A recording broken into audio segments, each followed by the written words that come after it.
Hi everyone.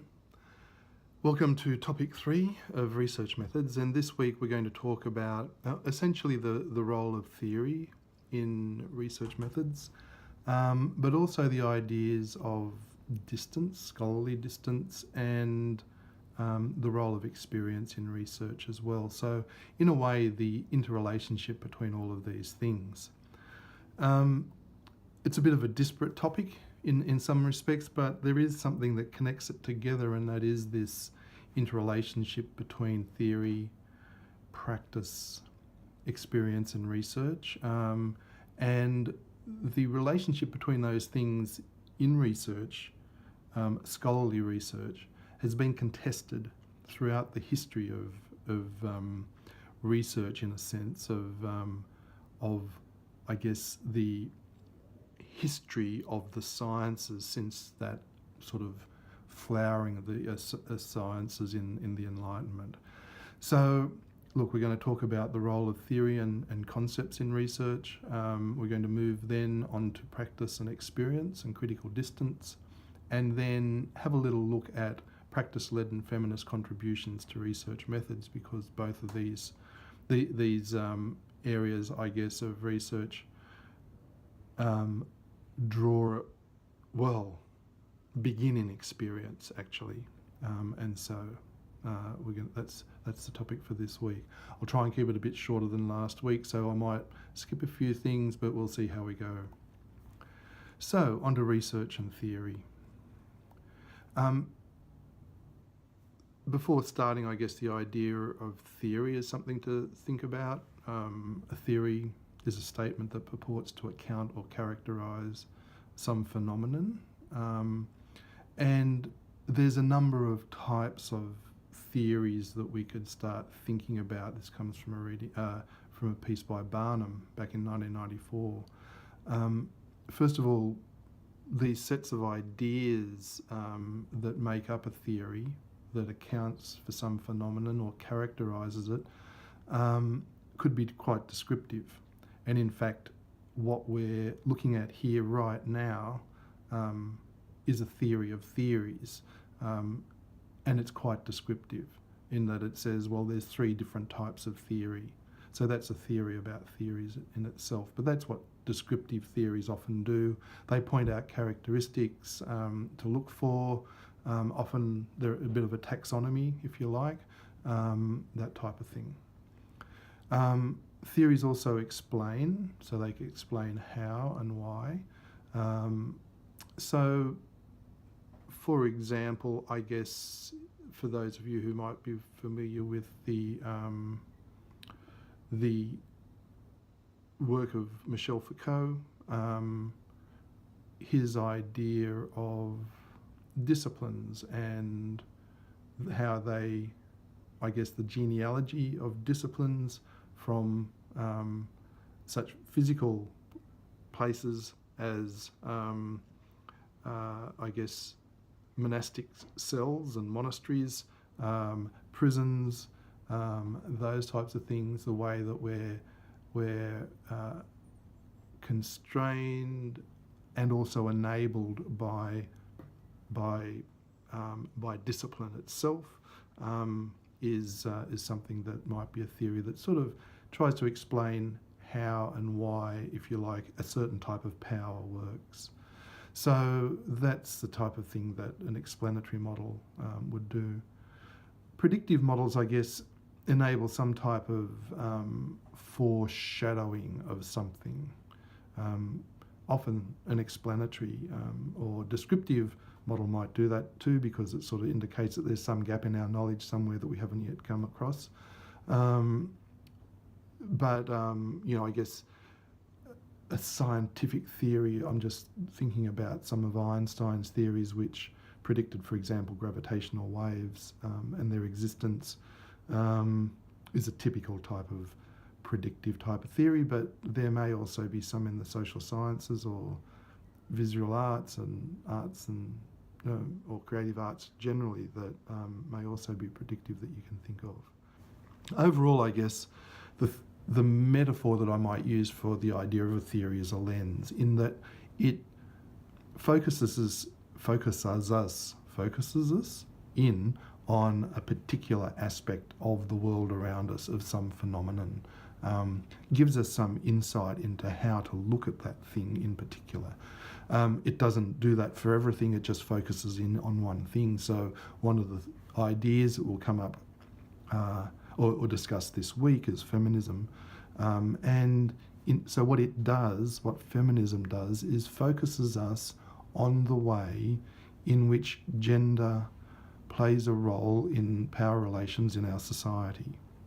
So that lens is as a gendered lens. It starts to focus us on a particular aspect of our society, and we look at it in that way. So that's the idea of theory. I guess it does some magnifying for us.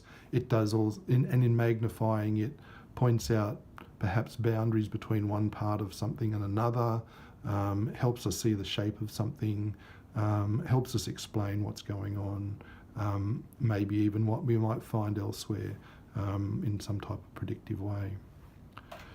So all of our research involves theory in some part, because I guess we're thinking about whether it's our practice, whether it's our investigations of the world around us, we're engaging with some ideas and their explanatory power or their descriptive power or their predictive power, and we're engaging with those theories because they give us something. They give us another perspective, or in fact they might give us a perspective on the world. And so we use theory in that way in our research. It's sort of almost like a third position in the triangle.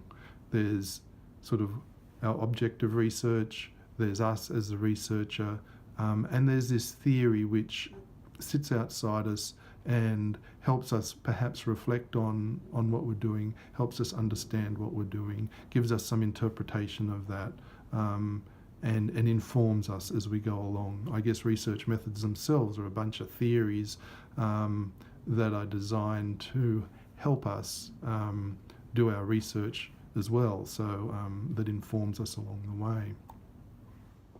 So one of the things you could be thinking about this week is what the theoretical concepts are that are central to your particular research.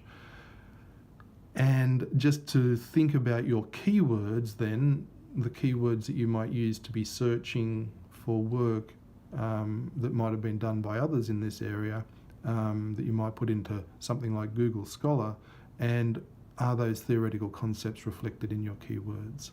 So just a couple of questions for the week as we go through this. Our relationship, I guess, with theory then is that, and research, this sort of relationship between theory and research is that there's a dialogue going on. Our theories develop as we conduct research, and they also inform our research. So there's something dialogical going on there. There's a conversation between research and theory development. I guess one of the ideas of research is to develop theory, is to come up with new ways of understanding, or to expand the ways that we have in either finer grained ways or extend them in some direction. So research often generates a theory of some type, or it might test the theory out. If you're doing honours this year, you're probably not developing new theory so much as applying it and using it in your research rather than generating theory, but nevertheless you might be filling in some gaps around a theory, its usefulness or something like that. Maybe not as well, but in any way, in any case, we'll be using theory as we go through the year. So I just want to move on now to the next aspect of this topic, which is, I guess, the role of experience in research. So people often, I guess, talk about theory and think about theory in terms of ideas and something that's of the mind, if you like. It's quite theoretical. It's quite abstracted from the real world. How else do we talk about theory? You can think about that. It's highly theoretical.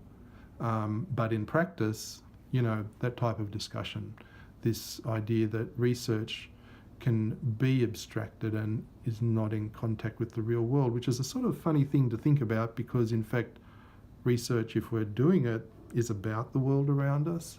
Even if it's philosophical, it comes from somewhere in the world. It doesn't come from nowhere. And so often in our ideas of research, experience itself, our experience of the world, is often discounted, or it's sometimes thought of as not relevant, especially in research that is designed to be objective, that is independent of the person doing the research. So this is an area that's been contested for some time, and I want to just this week put practice back into the picture in how we're discussing this. This image, this painting from Joseph Wright, 1768, an experiment on a bird in the air pump, I've put it in here because I just wanted to indicate that this argument over experience, the role of experience in research and in knowledge production, is a really long one. And one of the first times it becomes a live issue in the history of ideas, if you like, is in a debate in the 1600s between Thomas Hobbes and Robert Boyle. Robert Boyle was an experimenter, thought of as one of the first chemists as opposed to alchemists. Hobbes was a philosopher and a political philosopher, but also a philosopher of knowledge. And their dispute was over the role of experiments in knowledge production. Hobbes, as a philosopher, did not think that experiments which were based on experiencing something could be admitted as evidence for the production of new knowledge. That for him, new knowledge was about thinking rationally about the world separate to experience. It was ideas that should drive the development of theory, that should drive research. Boyle was of the other mind. He thought that experiments allowed us access to the world of nature. And this is uncontested now in science, and we think of science and experiments as part and parcel of knowledge production in that particular way of doing research and realm of knowledge. But I guess I just wanted to point this out, that even from the beginnings of science, there was contest about what could be admitted as evidence for theory production and for testing theories. Because clearly this is an ongoing debate from the very beginnings of the Enlightenment, if you like. And I put this image in here because I guess part of Boyle's and Hobbes's dispute was over Boyle's use of the air pump and what his experiments with air pumps could tell us about the world. So here's just an image of some early experiments with an air pump. There's a whole lot of other things we could say about this image. The death of a bird and its role in science, and the role of observers and people witnessing this. But I just thought I'd probably just leave this for the moment. We could talk about that more this week. For creative researchers, practice and experience is intricately entwined in research. The research that we do as practice-based researchers, if you like, comes and begins in our work in the world with materials, whether they're the materials that are words on the page as creative writers, and our observations of the world, whether they're the materials we use in art and design practice, whether they're the sounds, the instruments that we might use in music and composition. There's something physical that we're engaging with, and if we're in dance or theatre, again, it's our bodies, it's the space of the theatre, it's the words, it's the interactions and relationships that we're intimately engaged with. And so practice and experience is key to that activity, and in fact drives that research. So in terms of current research trends and thinking about creative research in particular, you can see the challenges that this type of research poses for the academy, which has traditionally been a place of ideas, of the mind, of words, not engagement with materials. So Ross Gibson, in the reading this week, talks about this, and I think if there are people out there, those of you too, who are also interested in practice of your own type, that's not necessarily what we might call in the creative arts, creative and performing arts, but is in the world of practice, whether it's as an educator, as a professional, and you're thinking about practice, the same things apply here, I think, because our research in those fields also begins with a type of practice and our interest in practice and our enthusiasm for that practice and where it can take us and what knowledge it can produce. What Ross Gibson talks about this type of research is the need to be both inside and outside the mystery of that experience, that we need to both step back and distance ourselves from our research, as well as immerse ourselves in that, in the studio or wherever it is that our practice takes place, the classroom, the professional offices, you name it. And so I guess it's some sort of oscillation that Gibson talks about is required in research of this nature, that both puts us in some type of what he calls a cognitive quickstep, a dance between immersion in practice and stepping back and thinking about our practice, often with the use of theory to help illuminate, guide us in some way, to provide us with some insights, those types of things. So nowadays, it's relatively, especially in our school, it is not, there's a word I'm trying to find and I can't think about it. It's uncontroversial that experience would be part of the research process.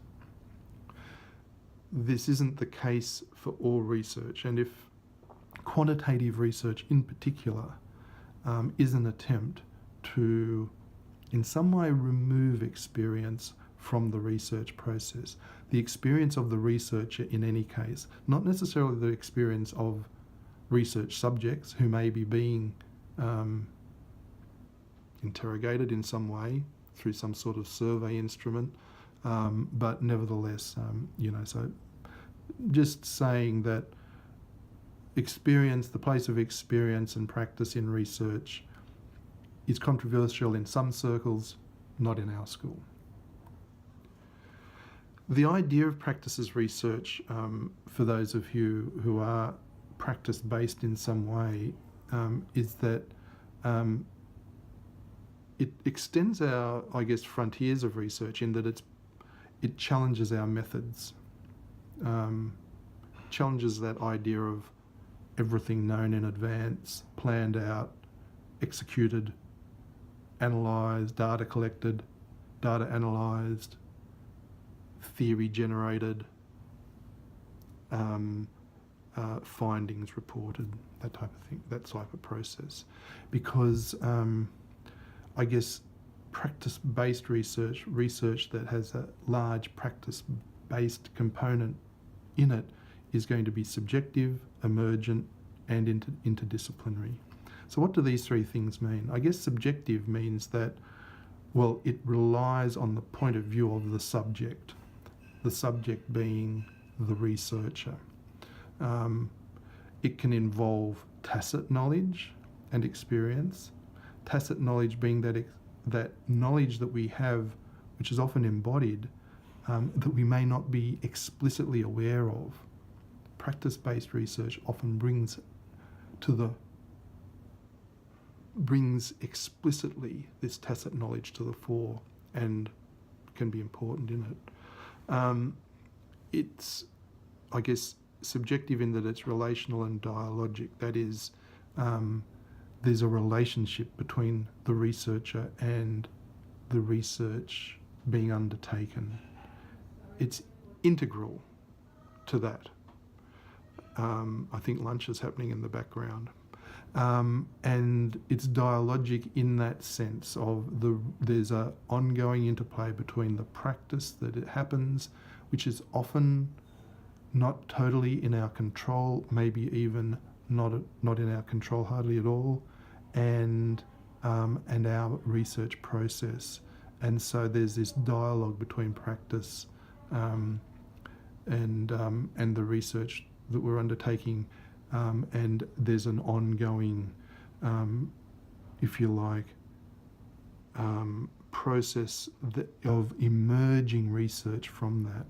Our questions, our concerns will alter and change as we engage in the practice.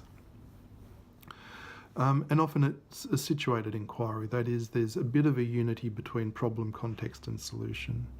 Often that unity being located with us or near us or around us. But in any case, there's something about that in this subjective nature of practice as research.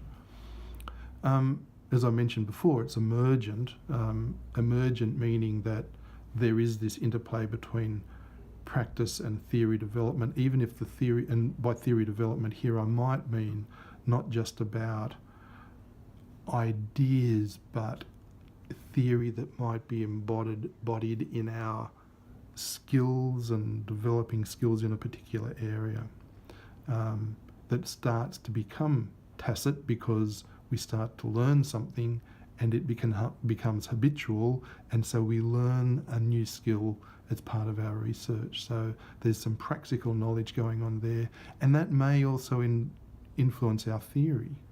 Those materials, the way we're working with them, the way they're responding, the way we respond to them is developing some ideas for us. And so there's a whole range, I guess, of things going on, and we're being a reflexive practitioner in that we're continually reflecting on our practice in the light of theory especially, and that's having some consequential impact on the practice and so forth, and that we're in this relay between one thing and the other.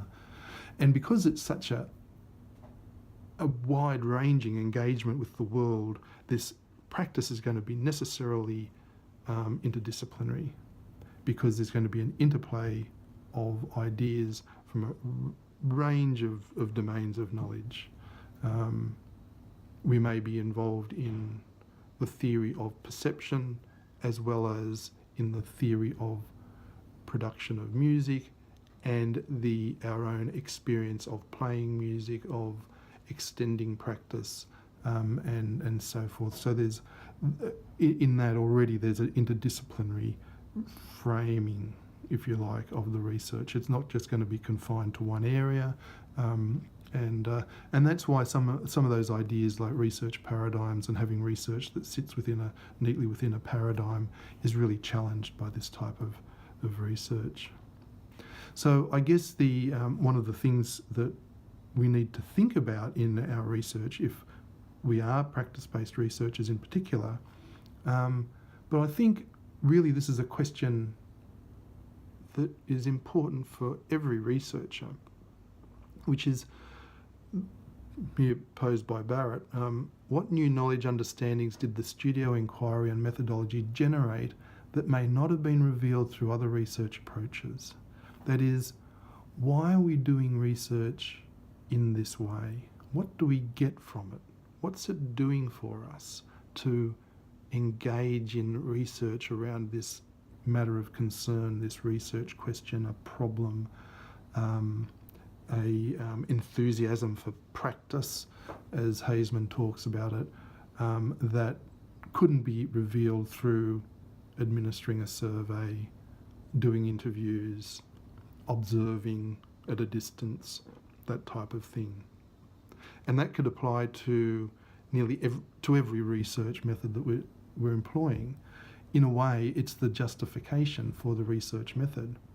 What's this doing for us? Why not use another method that might be better suited? So thinking about these questions is integral here, and no more so for practice-based research than any other type of research. So just moving on to the final sort of topic in this conglomerate of stuff around theory, research, practice, experience, distance meaning that objective distance, is to think about feminisms and research. And look, I'm speaking about feminisms here not as somebody who is a feminist scholar as such, though issues of gender are important in my research, but I'm going to locate myself as not deeply immersed in feminist theory. And so I guess one of the things, so I'm just going to continue on from that and might come back to it, because I suppose those statements are something which perhaps would not have occurred without feminism. That is, me positioning myself and my theoretical perspective. Feminist concerns, I guess, as we know, are based upon the idea that women are socially marginalised, including in research practice. That science, that word science, has disguised the way its norms marginalise women in a cloak of objectivity and universality. That meaning that the ideas that are produced through scientific method or as a science, as an objective fact about the world, this applies to the social sciences and humanities as much as anywhere else. And the objectivity that's often accompanies those ideas is in fact not universal and not objective, because it's often these theories are often produced as if gender doesn't matter, and that these ideas often in the past from men are produced as if they come from nowhere, but they come from somewhere. And so that gender is absent in explanations of social phenomena. So feminism tries to address this gap. It's as if there has been an unconscious gap in the way research has been performed, in particular by men, because they've dominated the sciences and the humanities, universities in general, and so gender has been largely absent, hasn't been thought of as being an issue, until feminists started to point out the fact that in fact there is an issue here. So what I guess the critique of that position would be, for me as a male researcher, is that I'm thinking as if I'm producing knowledge that's universal, but in fact the way I'm approaching my knowledge, this knowledge production process, is highly gendered. And I need to start to make some account for that. I need to account for how my experience as a man, as part of a patriarchal society, enables that to even happen. So feminist methodologies value experience because they want to highlight this fact that knowledge doesn't come from nowhere, and universal claims around knowledge often all come from somewhere as well. And so part of feminist methodologies is to value experience, and in particular to value the experience of women in order to produce theory that has a different way of looking at the world around us, that is from the perspective of women, and that experience is integral to our being in the world, full stop, in any case, for anyone. In concert with this, feminist methods are often democratic and participatory. The methods of how to engage with people, the idea of having research participants rather than research subjects is very much something that's a product of feminist research and has entered into research methodological discourse generally. The role of our research participants, not only in the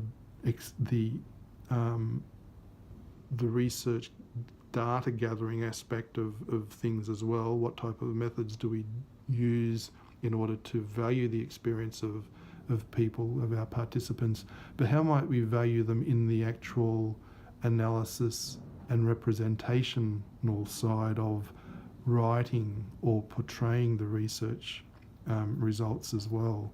All of those things are part and parcel of concerns for feminist methods. And I guess the other thing about them is that feminism embraces this, as I've already talked about, the situated nature of knowledge. This idea that there's, as Donna Haraway says, there's a God trick to research, which is seeing everything from nowhere, as if there's a position that is nowhere to be objective from. So that's sort of, I guess, a way in which you can see the dawning in research methods of why experience is important in research and how it comes to be counted as important. This is going back to the 1960s and 70s in particular. I guess as part of this, there's been a critique then from black feminists by black women saying, well, that's all right, this feminist stuff is good, but what you haven't taken account of is race. How is it for black women? How is it for women who are not from the dominant group in society? There's more to this. There are intersecting marginalizations going on that affect experience. And so this has troubled the waters and made a whole range of aspects of positioning ourselves important in research, especially in the arts and humanities, of understanding how our position, for me, of being born white, male, middle class, educated, not being born educated, but all these things that position me able-bodied, heterosexual, all of these things position me in a certain way that I might be blind to if I don't account for them in my research practice. So, I guess one of the things that out of this you can be thinking about is, well, of all those different aspects of experience, how does your own experience fit within your research, and does it need to be accounted for in some particular way? What's important to account for? Not everything is always important, but there's often things that are important. And so this might be both in terms of your social position, but it might be also about your theoretical location, how you're locating yourself theoretically. What if you're interested in issues of race, what theoretical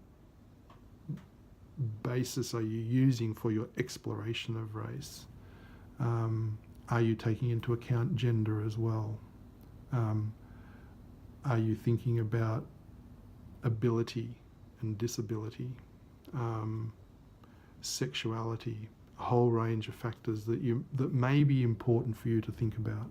We can't account for everything, but I guess it's just important to think about this explicitly and how it does relate to your actual research. So I guess that sort of wraps up this week. It's ended up being another 34-minute thing. I'm sorry about that. But I guess that's what happened. That's the experience of going through this stuff with you. We can talk more about it this week. We've been talking about the role of theory in our research, the importance of theory in our research, this feminist stuff, here I go again, feminist stuff, this feminist theory, the feminism itself, the experience of women has generated theory called feminism, which has then informed practice not only of women but of men. And so you get a sense from that of this interplay between theory and research and the importance of it. In whatever we're engaged in, if we're engaged in research that has to do with people in particular, then there's going to be some aspect of our position and location that's going to be important. So experience is important in research, and the theories about position in research are going to be important, and how to account for those. Feminism being one example of that. Okay, I hope you have a good week of reading, and I hope to see you online or in class.